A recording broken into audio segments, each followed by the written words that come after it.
Conceive, believe, achieve.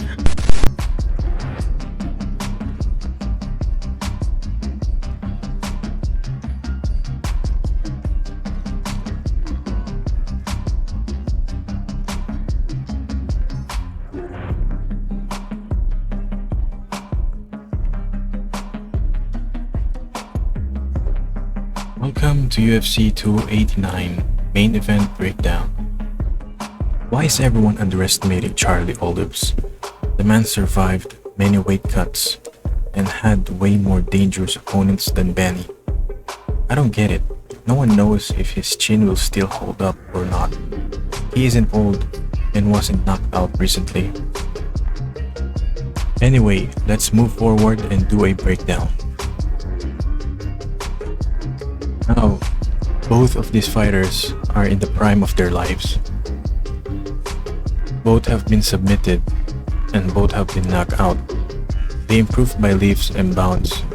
Stylistically, this is a tough one to call. Both have weapons to win this fight. Olives is a pressure-forward fighter with a variety of clean, crisp strikes and a massive submission capability. He can knock out and submit, while Benny is stylistically awkward with his striking. He can basically do everything, and he is one of those fighters that you can't prepare against. His striking is tricky but effective, and if underestimated, you would pay the price. Both are grapplers, but on paper, Benny is more of an accomplished grappler outside of MMA than Olives, who achieve titles outside of MMA. Now that Dustin Poirier is the only southpaw that Olives has fought at the highest level, we all know how good Dustin's boxing is. Olives landed enough body shots on Dustin, 22 out of 29 significant body shots, to slow down the boxing mammoth in Dustin. If Olives wins in stand-up, he has to pick his shots carefully while defending himself and go for body shots against Benny or try straight punches. Benny seems vulnerable to them, and Olives straight is money.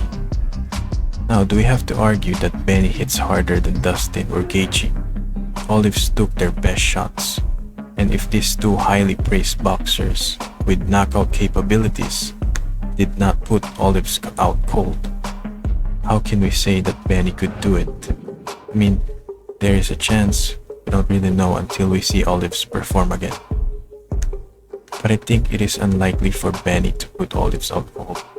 But there is a good chance, because of how awkward Benny's striking is, that he might just catch Olives in the right place at the right time. We will see if Olives' defense has improved this time. On paper, I think Olives will have a hard time when it comes to grappling Benny. I think the grappling exchanges will be close, but Benny definitely has the advantage. Looking back at these fighters' losses, Benny got submitted via RNC, and Olives is so good at RNC. That might be something to keep in mind. Now that we have talked about grappling, we have seen Benny have a tendency to expose his back. Yeah, I don't know how exactly the grappling exchanges would look, but I won't be surprised if Benny dominates Olives there. In conclusion, I have made an argument why Benny knocking Olives out cold is unlikely to happen, because Olives fought way more dangerous and powerful strikers than Benny.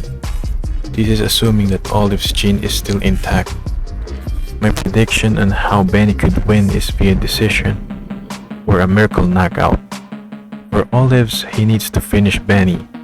I don't see him winning via decision, and I think the longer the fight is, the more favorable it is for Benny.